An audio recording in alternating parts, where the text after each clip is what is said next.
ഇന്ന് ഡോക്ടറോട് ചോദിക്കാം എന്ന പരിപാടിയിൽ നമുക്കൊപ്പമുള്ളത് പുനലൂർ താലൂക്ക് ആസ്ഥാന ആശുപത്രി മാനസികാരോഗ്യ വിദഗ്ധൻ ജൂനിയർ കൺസൾട്ടന്റ് ഡോക്ടർ ശംഭു സുഗതനാണ്. നമുക്ക് അദ്ദേഹത്തോട് ചോദിക്കാം. നമസ്കാരം സർ. സർ, മാനസികാരോഗ്യം എന്നാൽ എന്താണ്? മാനസികാരോഗ്യം മെച്ചപ്പെടുത്താൻ നമ്മൾ എന്തെല്ലാം കാര്യങ്ങളാണ് ശ്രദ്ധിക്കേണ്ടത്?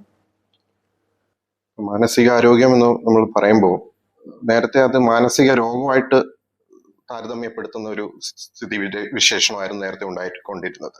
അതായത് മാനസികാരോഗ്യം എന്ന് പറഞ്ഞു കഴിഞ്ഞാൽ നമുക്ക് മാനസിക രോഗം എന്നാണ് ആൾക്കാർ ആദ്യം തന്നെ ചിന്തിക്കുന്നത്. പക്ഷെ ഒരു നല്ല മാനസികാരോഗ്യം എന്ന് ഉദ്ദേശിക്കുന്നത് നമ്മുടെ ജീവിതത്തിൽ മാറിക്കൊണ്ടിരിക്കുന്ന സാഹചര്യങ്ങളോട് പൊരുത്തപ്പെടാനുള്ള ആ ഒരു മനസ്ഥിതി അല്ലെങ്കിൽ ആ കഴിവ്.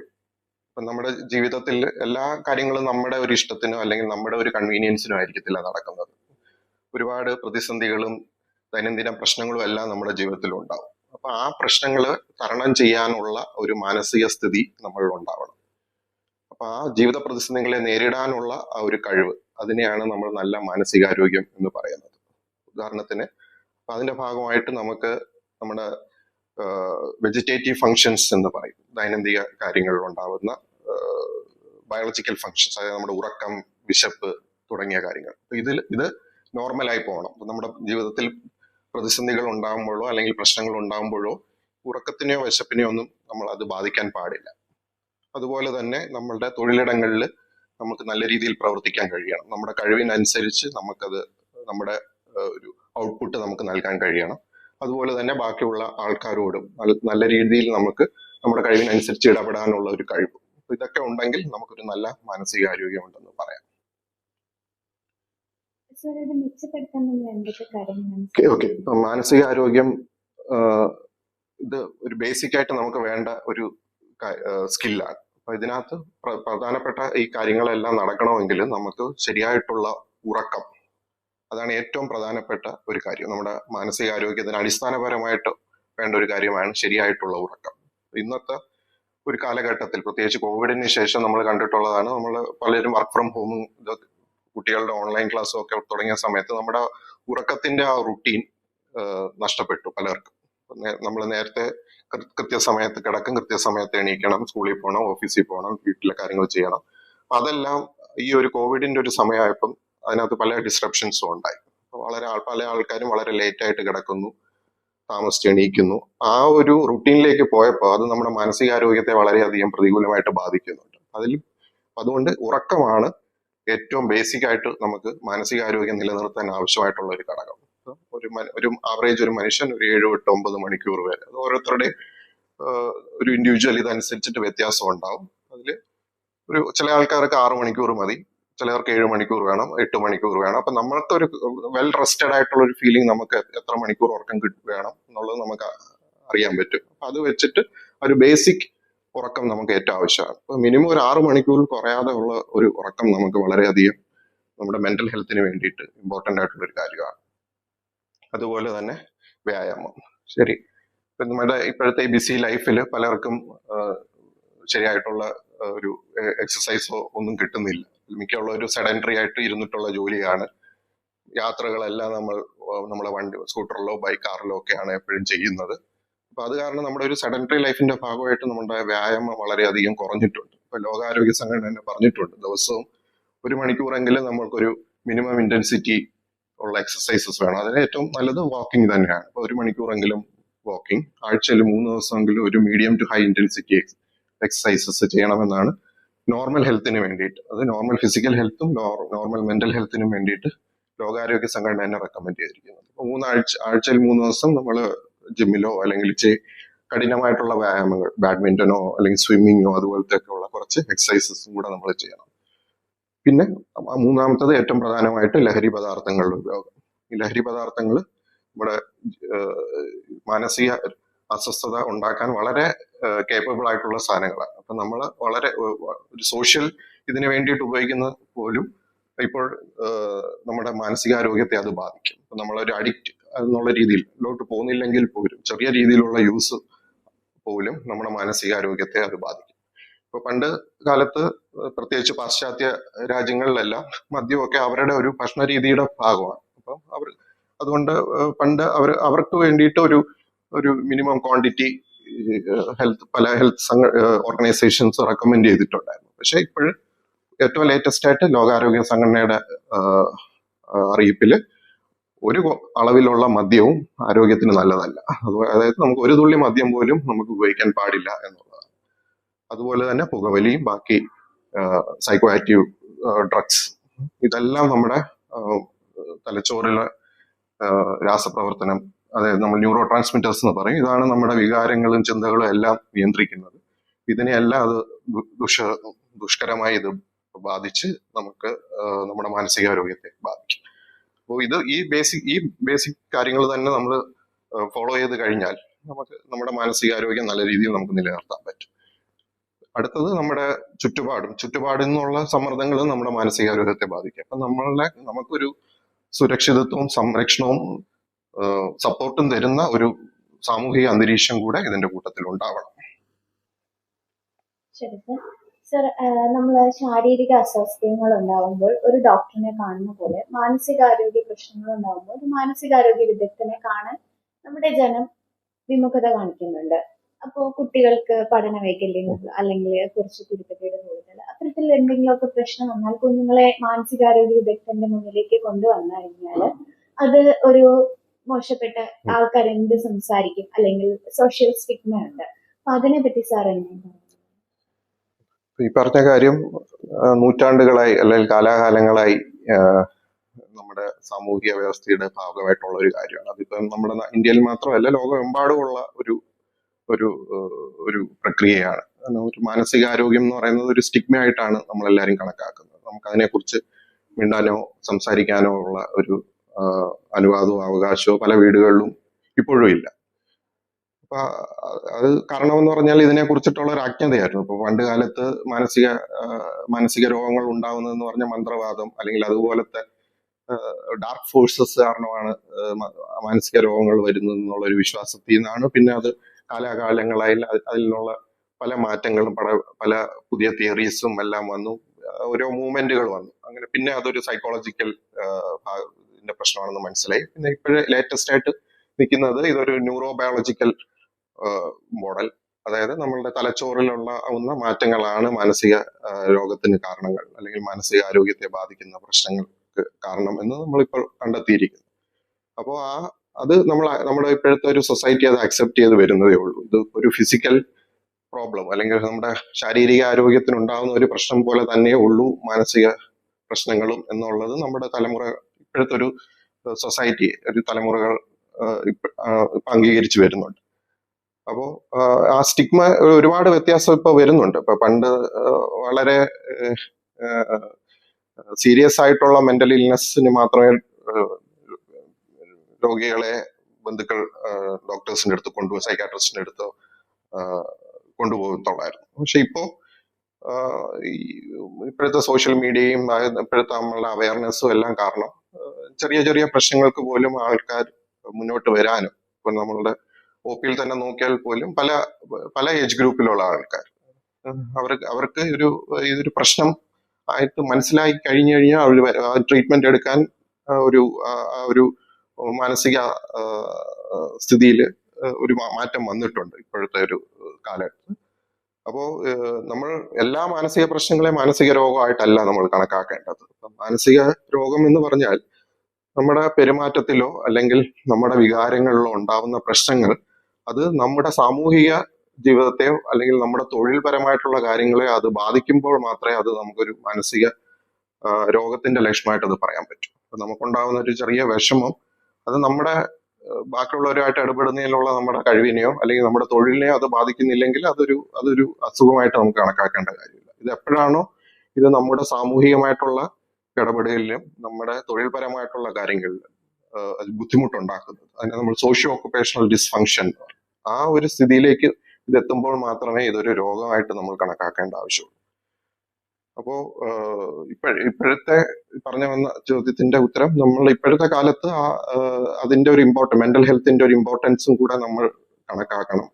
ആരോഗ്യം എന്ന് പറയുന്നത് ലോകാരോഗ്യ സംഘടന പറഞ്ഞ കണക്ക ശാരീരിക ആരോഗ്യം മാത്രമല്ല, മാനസികാരോഗ്യം അതിനകത്ത് വരുന്ന കാര്യമാണ്. ആ മാനസികാരോഗ്യത്തിനും കൂടെ ഒരു ഇമ്പോർട്ടൻസ് കൊടുത്താലേ നമ്മൾ കംപ്ലീറ്റ്ലി ഹെൽത്തി എന്ന് നമുക്ക് പറയാൻ പറ്റത്തുള്ളൂ. അപ്പം നമ്മുടെ പ്രശ്നങ്ങൾ അതൊരു മാനസികാരോഗ്യ പ്രവർത്തകനുമായിട്ട് നമ്മൾ ഡിസ്കസ് ചെയ്യുക, അതിന് വേണ്ട രീതിയിലുള്ള ട്രീറ്റ്മെന്റ് തന്നെ എടുക്കുക. ചിലതിന് ചെറിയ രീതിയിലുള്ള സൈക്കോളജിക്കൽ സപ്പോർട്ട് മാത്രം മതിയായിരിക്കും.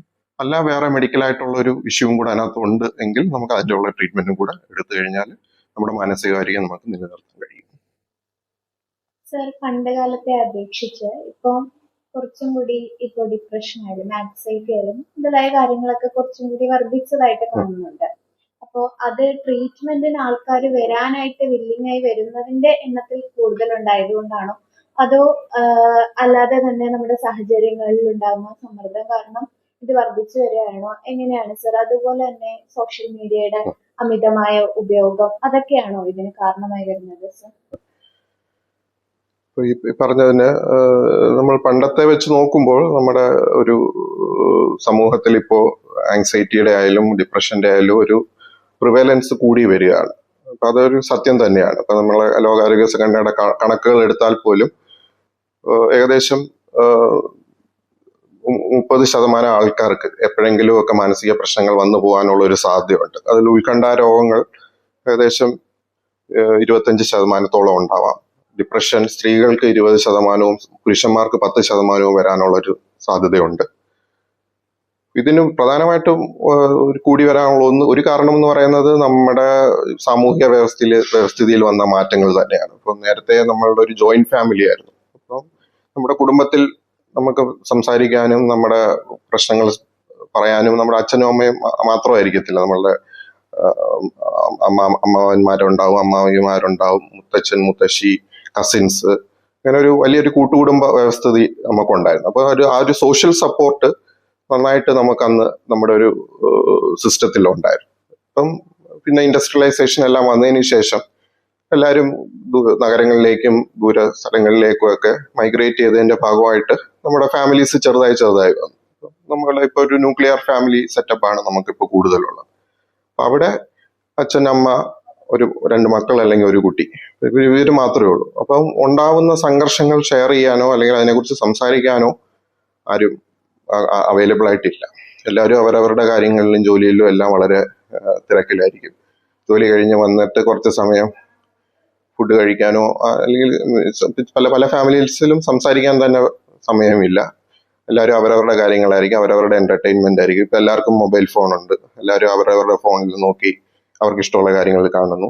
നേരത്തെ TV ആയിരുന്നപ്പോൾ അറ്റ്ലീസ്റ്റ് ആ കുറച്ച് സമയം TV ഒരു കോമൺ ചാനലെങ്കിലും കണ്ട് കുറച്ചു നേരം സംസാരിച്ചിരിക്കും. ഇപ്പൊ എല്ലാവർക്കും എല്ലാം പേഴ്സണലൈസ് ചെയ്ത് വന്നുകൊണ്ടിരിക്കുകയാണ്. അപ്പൊ അതിന്റെ ഭാഗമായിട്ട് ആ സാമൂഹ്യ വ്യവസ്ഥിതിയുടെ ഭാഗമായിട്ട് തന്നെ ഒരുപാട് വ്യത്യാസങ്ങൾ വന്നിട്ടുണ്ട്. അതൊരു കാര്യം. രണ്ടാമത് ഈ പറഞ്ഞ കണക്ക് ആൾക്കാര് ട്രീറ്റ്മെന്റ് എടുക്കാനുള്ള ഒരു മൈൻഡ് സെറ്റിലോട്ട് വരുന്നുണ്ട്. അപ്പൊ അവരുടെ പ്രശ്നങ്ങൾ ഓപ്പൺ ആയിട്ട് ഡിസ്കസ് ചെയ്യാനും ഷെയർ ചെയ്യാനും വേറെ ആളുടെ അടുത്ത് ഒപ്പീനിയൻ എടുക്കാനും ഉള്ള ഒരു വ്യവസ്ഥിതി ഇപ്പോൾ ഉണ്ട്. പണ്ടായിരുന്നെങ്കിൽ ഈ മാനസിക ബുദ്ധിമുട്ടുണ്ടെങ്കിൽ അവർ അവരുടെ ഉള്ളിൽ തന്നെ ഒതുക്കത്തേ ഉള്ളൂ, വേറെ ആരുമായിട്ട് അവർ ഷെയർ ചെയ്യത്തില്ല. ഏറ്റവും അടുത്ത റിലേറ്റീവ്സിന്റെ അടുത്ത് പോലും അവർ ചിലപ്പോൾ സംസാരിക്കില്ല. പക്ഷെ ഇപ്പോൾ അവർക്കത് ഡിസ്കസ് ചെയ്യാനും ഈവൻ നേരിട്ട് വേണമെന്നില്ല, ഇപ്പൊ ഓൺലൈൻ പ്ലാറ്റ്ഫോംസ് ഒക്കെ ഉണ്ട്. ഇപ്പൊ റീഡിറ്റ് കണക്കൊക്കെ ഉള്ള നഗരങ്ങളിലൊക്കെ അതുപോലത്തെ സോഷ്യൽ മീഡിയ സൈറ്റുകളിൽ ആൾക്കാര് അവരുടെ ബുദ്ധിമുട്ടുകൾ പോസ്റ്റ് ചെയ്ത് കഴിയുമ്പോൾ ഉടനെ പലയിടത്തു നിന്നും അവർക്ക് അഡ്വൈസ് കിട്ടും. ആരെ കാണണം, എവിടെ പോകണം, എന്ത് ചെയ്യണം, അപ്പം എന്താണ് അവരുടെ പ്രശ്നമെന്ന് അവർക്ക് തന്നെ അറിയാൻ പറ്റുന്നുണ്ട്. അതുപോലെ തന്നെ നമ്മുടെ നാട്ടിൻ പ്രദേശത്താണെങ്കിലും കൂട്ടായ്മ ഉള്ള പല ആൾക്കാരും അവരുടെ ജോലികൾ കഴിഞ്ഞിട്ട് ഇപ്പൊ ഒരു സോഷ്യൽ ഗ്യാതറിങ്സ് ഒക്കെ ഉണ്ട് ഒരുപാട്. അവിടെയൊക്കെ വെച്ച് അവരുടെ പ്രശ്നങ്ങൾ ഡിസ്കസ് ചെയ്യുമ്പോൾ അവിടെ കുറെ അഡ്വൈസ് കിട്ടുന്നുണ്ട്. നിങ്ങൾ പോയി ഒരു സൈക്കോളജിസ്റ്റിനെ കാണുക അല്ലെങ്കിൽ ഒരു സൈക്കാട്രിസ്റ്റിനെ കാണുക. അപ്പോൾ കുറച്ചും കൂടെ ഓപ്പൺ ആയിട്ടുള്ള ഒരു അവയർനെസ് ഇപ്പം കൂടുതലായിട്ട് കിട്ടുന്നുണ്ട്. അതിന്റെ ഭാഗമായിട്ട് ആൾക്കാർ ഡോക്ടേഴ്സിനെ കാണാനായിട്ടുള്ള ഒരു മൈൻഡ് സെറ്റ് പോസിറ്റീവ് മൈൻഡ് സെറ്റോടെയാണ് ഇപ്പോൾ വരുന്നത്. ഇത് എനിക്കൊരു ബുദ്ധിമുട്ടുണ്ട്, ഇത് ഡിസ്കസ് ചെയ്താൽ മാറാവുന്ന പ്രശ്നമേ ഉള്ളൂ എന്നുള്ള ഒരു മൈൻഡ് സെറ്റിൽ ആൾക്കാർ വരുന്നുണ്ട്. അപ്പൊ അത് കാരണവും ഇതിന്റെ അളവ് OP വരുന്ന ആൾക്കാരുടെ എണ്ണം കൂടി വരുന്നുണ്ട്. ചെറിയൊരു വിഷമം വന്നാലും അതിനെ ഡിപ്രഷൻ എന്നൊരു വാക്കുകൊണ്ട് നമ്മൾ പറയുന്നുണ്ട്. അപ്പം ഈ ഡിപ്രഷൻ എന്ന് പറയുന്നത് എന്താണ് ശരിക്കും അതെപ്പോഴാണ് ട്രീറ്റ്മെന്റ് എടുക്കേണ്ടത്? ഈ എല്ലാ വിഷമങ്ങളും ഡിപ്രഷൻ ആണോ? ഒന്ന് വിശദീകരിക്കാം. ഇപ്പം നമ്മളെല്ലാവരും ബേസിക്കലി മനുഷ്യരാണ്. അപ്പൊ മനുഷ്യർക്ക് നമുക്കൊരു തലച്ചോറുണ്ട്, തലച്ചോറിൽ പല ഭാഗങ്ങളുണ്ട്. അപ്പൊ അതിൽ വികാരങ്ങൾ എന്ന് പറയുന്നത് നോർമൽ ആയിട്ടുള്ള ഒരു കാര്യമാണ്. ഇപ്പം നമുക്ക് വിഷമം, ദേഷ്യം, സന്തോഷം, ഇതെല്ലാം എല്ലാ മനുഷ്യർക്കും നോർമലായിട്ട് വരേണ്ട വികാരങ്ങൾ തന്നെയാണ്. അപ്പം ഒരു നഷ്ടം നമുക്ക് ഉണ്ടായി കഴിഞ്ഞാൽ ആർക്കായാലും വിഷമം വരും. അത് ആ നഷ്ടത്തിന്റെ തോതനുസരിച്ചിട്ട് ആ വിഷമത്തിന്റെ കാഠിന്യം കൂടും. ഇപ്പൊ നമുക്ക് ഏറ്റവും വേണ്ടപ്പെട്ട ഒരാൾ മരിക്കുകയാണെങ്കിൽ ഉറപ്പായിട്ടും അത് ഏറ്റവും വിഷമം ഉണ്ടാക്കുന്ന ഒരു കാര്യമാണ്.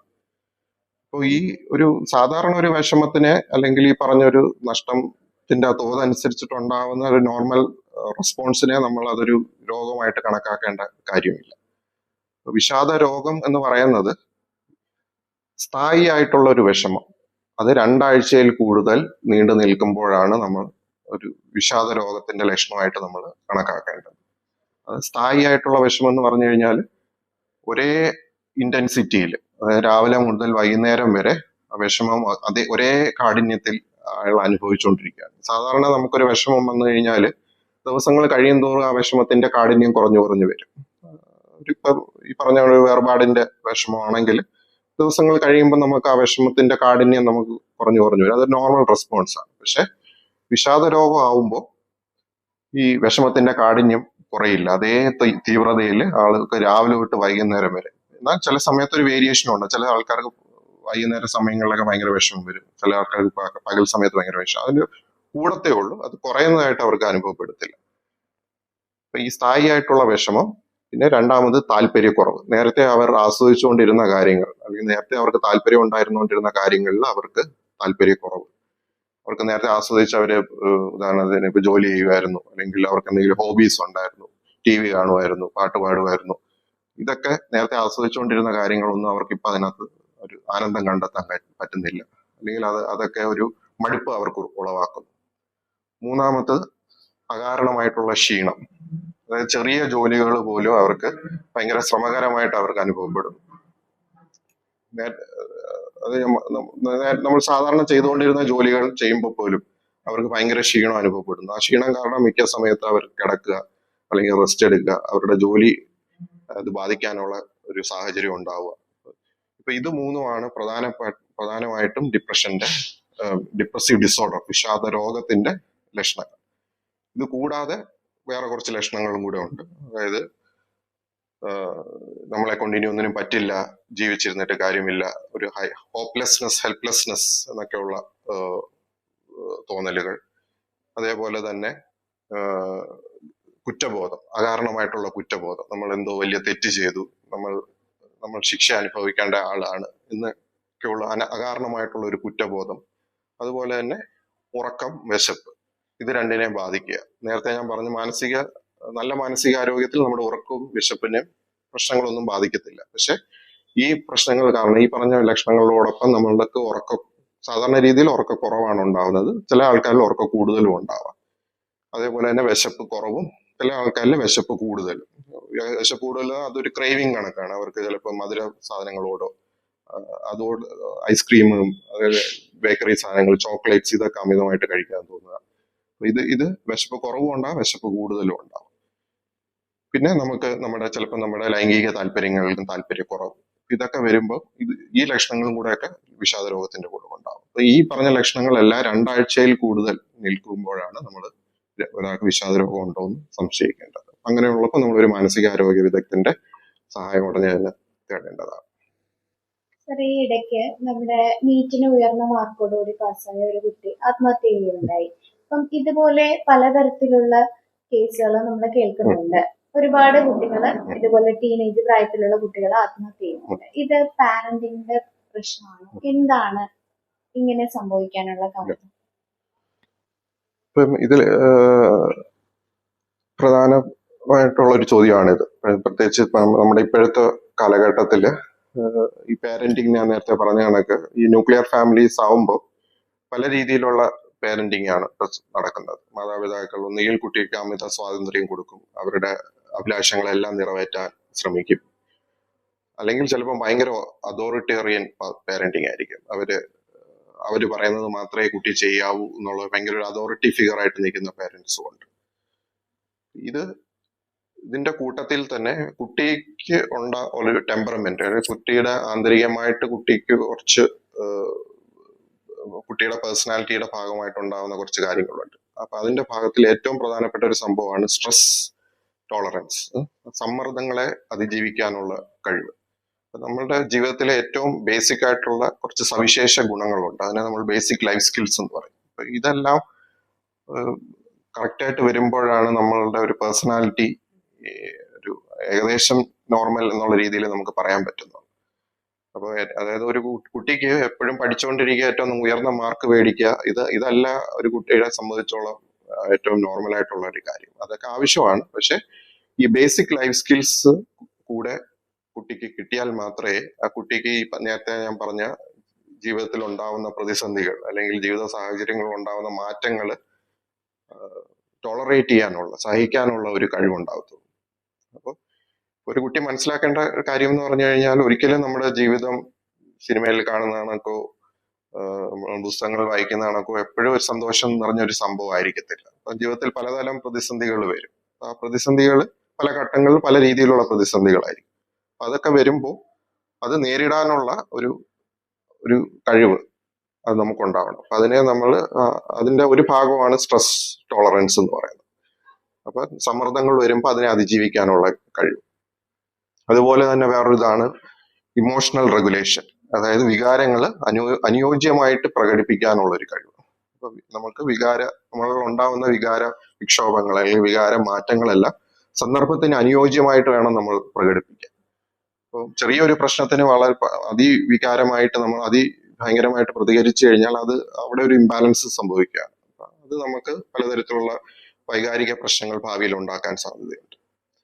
പിന്നെ പ്രധാനപ്പെട്ട ഒരു കാര്യമാണ് റെസിലിയൻസ്. അത് നമ്മുടെ ജീവിതത്തിൽ ഉണ്ടാവേണ്ട ഏറ്റവും പ്രധാനപ്പെട്ട കാര്യം. അതായത് ഒരു ജീവിതത്തിൽ ഒരു പ്രതിസന്ധി നേരിട്ട് കഴിഞ്ഞാൽ അത് തിരിച്ചു കയറി വരാനുള്ള ഒരു കഴിവ്. അതായത് നമ്മൾ ഒരു തോൽവി നമുക്ക് ഉണ്ടായിക്കഴിഞ്ഞാൽ തിരിച്ചു കയറി വരാനുള്ള ഒരു കഴിവ്.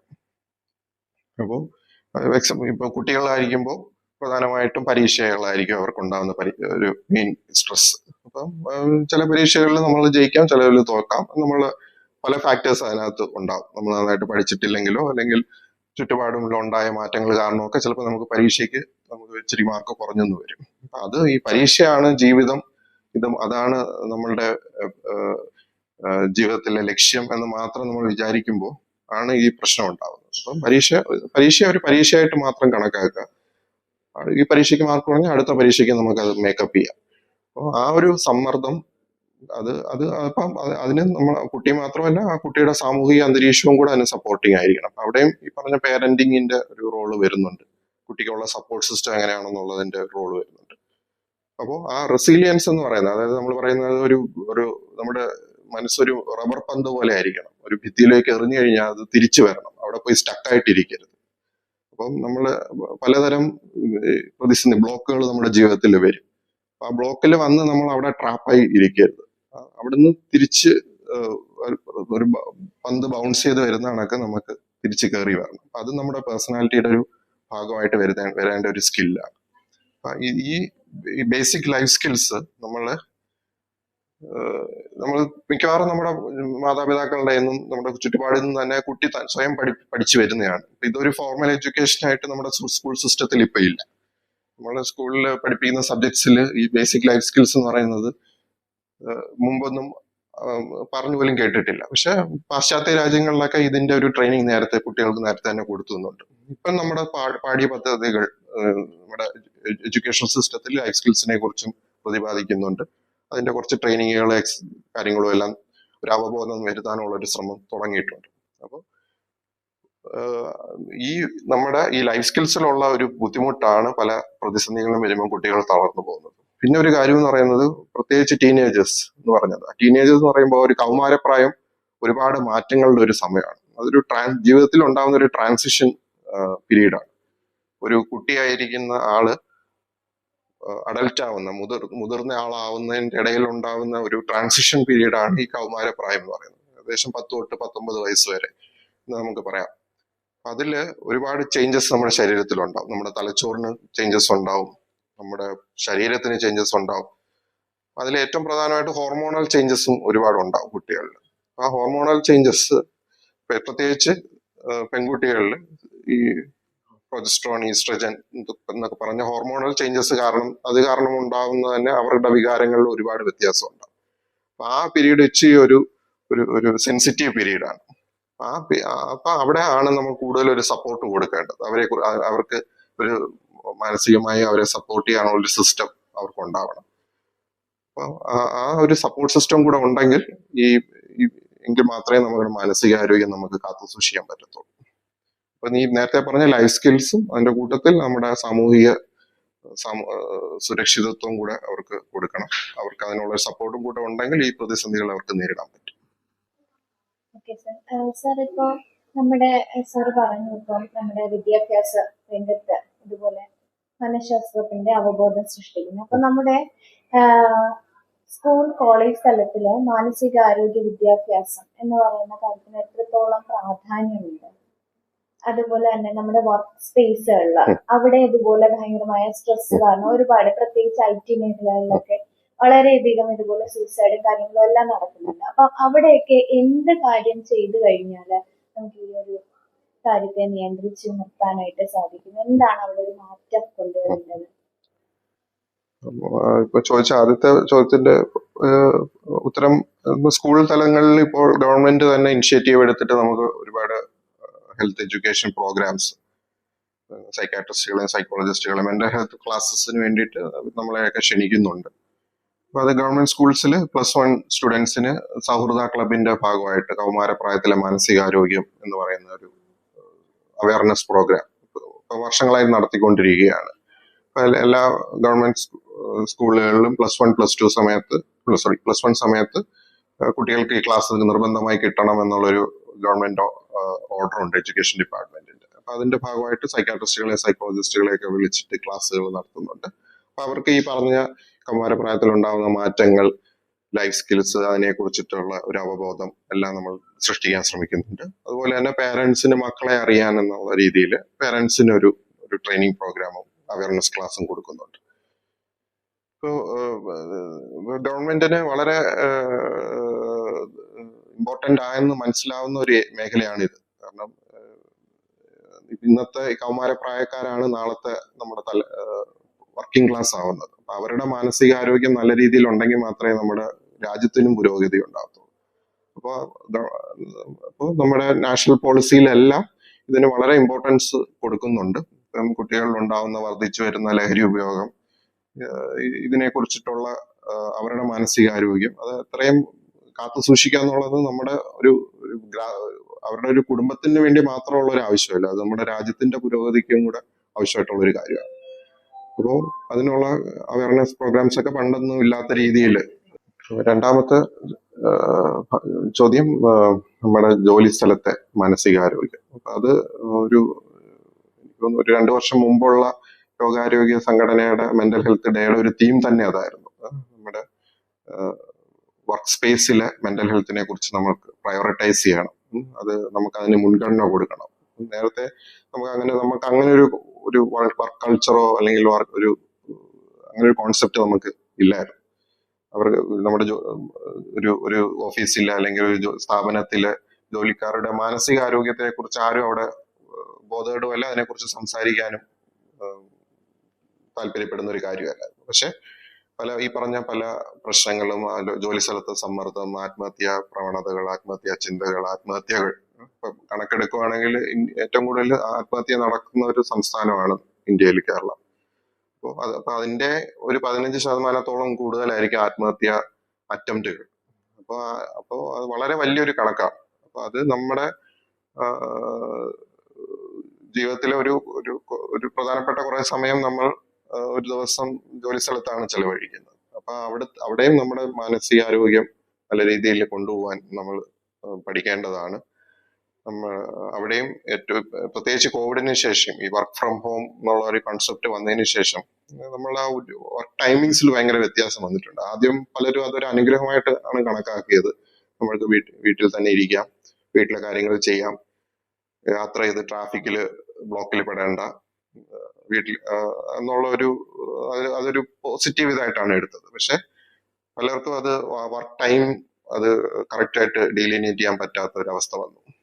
നമ്മുടെ ഷിഫ്റ്റ് അപ്പം നമ്മൾ മറ്റേ ഓഫീസിലാകുമ്പോൾ 9 തൊട്ട് 6 മണി വരെ അല്ലെങ്കിൽ 5 മണി വരെ. അത് കഴിയുമ്പോൾ നമുക്ക് ഓഫീസിൽ നിന്ന് ഇറങ്ങാം. പിന്നെ നമ്മൾ നമ്മുടെ പേഴ്സണൽ സ്പേസിനാണ് നമ്മൾ പ്രാമുഖ്യം കൊടുത്തത്.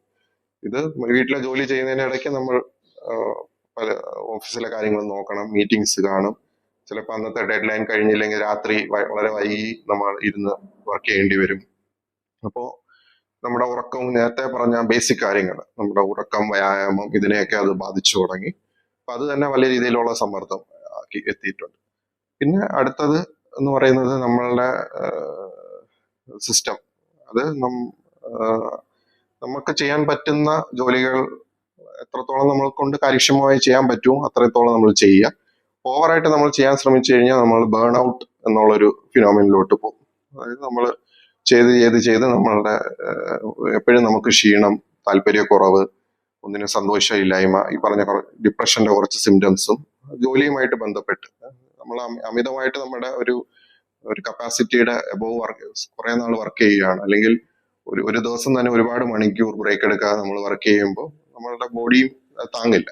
അതിന്റെ നമുക്ക് ഫിസിക്കലി നമുക്ക് ക്ഷീണം വരുന്നതൊക്കെ നമുക്ക് ബ്രെയിനിൽ ഉണ്ടാവുന്ന ഒരു ക്ഷീണമാണ് ഈ ബേൺ ഔട്ട് എന്ന് പറയുന്നത്.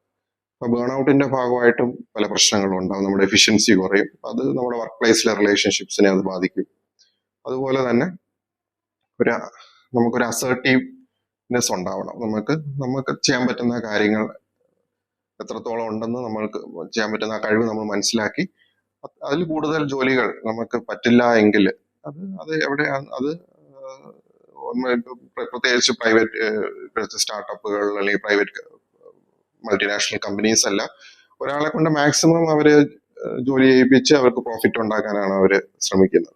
അപ്പൊ അവരുടെ ഒരു കപ്പാസിറ്റിയെക്കാളും കൂടുതൽ അവരെ കൊണ്ട് ജോലി എടുപ്പിക്കുകയാണെങ്കിൽ ഈ പറഞ്ഞ കണക്ക് അവർക്ക് മെന്റൽ ഹെൽത്ത് ഇഷ്യൂസ് ഉണ്ടാവും, ഈ ബേൺ ഔട്ടും ബാക്കി കാര്യങ്ങളും എല്ലാം. അപ്പൊ നമ്മളുടെ ഒരു കപ്പാസിറ്റി നമ്മൾ തിരിച്ചറിഞ്ഞ് ആദ്യം തൊട്ട് തന്നെ നമ്മൾക്ക് പറ്റുന്ന കാര്യങ്ങൾ എത്രത്തോളമാണ് അതിനെ കുറിച്ചിട്ട് ആ ഒരു കമ്മ്യൂണിക്കേഷൻ നമ്മുടെ മാനേജ്മെന്റിന് നമ്മൾ കൊടുക്കുക. അതിൽ കൂടുതൽ ജോലികൾ വരികയാണെങ്കിൽ അവിടെ നമ്മളുടെ ഒരു അസർട്ടീവ്നെസ് നമ്മളവിടെ കൊണ്ടുവരാനും നമ്മൾ ശ്രമിക്കേണ്ടതാണ്. സർ, അപ്പൊ നമുക്ക് പുനലൂർ താലൂക്ക് ഹോസ്പിറ്റലില് എന്തെല്ലാം സർവീസസ് ആണ് സാർ പ്രൊവൈഡ് ചെയ്യുന്നത്? നമുക്ക് ഇപ്പോൾ സൈക്കാട്രി ഒ പി ഇവിടെ രാവിലെ 8 മണി തൊട്ട് 1 മണി വരെ ഒ പി പ്രവർത്തനമുണ്ട്. പിന്നെ നമുക്ക് ബുധനാഴ്ച ദിവസങ്ങളിൽ ഡിസബിലിറ്റി ബോർഡ്, അതായത് ചില മാനസിക രോഗങ്ങൾ വന്നു കഴിഞ്ഞാൽ അത് കാരണം ഉണ്ടാകുന്ന അവശതയ്ക്ക് നമ്മുടെ ഗവൺമെന്റ് ഓഫ് ഇന്ത്യയുടെ നിർദ്ദേശപ്രകാരമുള്ള RPWD ആക്ട് അതിന്റെ ഭാഗമായിട്ട് നമുക്ക് അവർക്ക് അവരുടെ അവശത അളന്നിട്ട് അതിനുള്ള ഡിസബിലിറ്റി സർട്ടിഫിക്കറ്റ്, വികലാംഗ സർട്ടിഫിക്കറ്റ് നൽകും. അപ്പൊ അത് ബുധനാഴ്ച ദിവസമാണ് നമുക്ക് മെഡിക്കൽ ബോർഡ് ഉള്ളത്. അപ്പം നമ്മുടെ പുനലൂർ താലൂക്കിലുള്ള ആൾക്കാർക്കെല്ലാം ഇതിന്റെ ട്രീറ്റ്മെന്റ് എടുക്കുന്നവർക്കും, പ്രൈവറ്റിൽ നിന്ന് എടുക്കുകയാണെങ്കിൽ അവിടുത്തെ ട്രീറ്റ്മെന്റ് റെക്കോർഡ്സും കൊണ്ടുവരിക, ഗവൺമെന്റിൽ നിന്നാണെങ്കിൽ അതിന്റെ റെക്കോർഡ്സും വെച്ചിട്ട് ഇവിടുത്തെ ട്രീറ്റ്മെന്റ് എടുക്കുന്നവർക്കാണെങ്കിലും മെഡിക്കൽ ബോർഡിന് വേണ്ടി അപേക്ഷിക്കാവുന്നതാണ്. അപ്പൊ നമ്മൾ അതിന്റെ ആവശ്യത അളന്നിട്ട് അതിനുള്ള ഒരു ശതമാനം എഴുതും. അത് വെച്ചിട്ട് സാമൂഹിക സുരക്ഷാ പെൻഷനും അതുപോലത്തെ ബാക്കി ആനുകൂല്യങ്ങളും ഒക്കെ അവർക്ക് കിട്ടുന്നതാണ്. ശരി സാർ, അപ്പൊ ഇത്രയും സമയം സാർ ഞങ്ങളോടൊപ്പം ഇരുന്ന് വിലയേറിയ നിർദ്ദേശങ്ങളും അറിവുകളും പകർന്നു തന്നതിന് വളരെ താങ്ക് യു.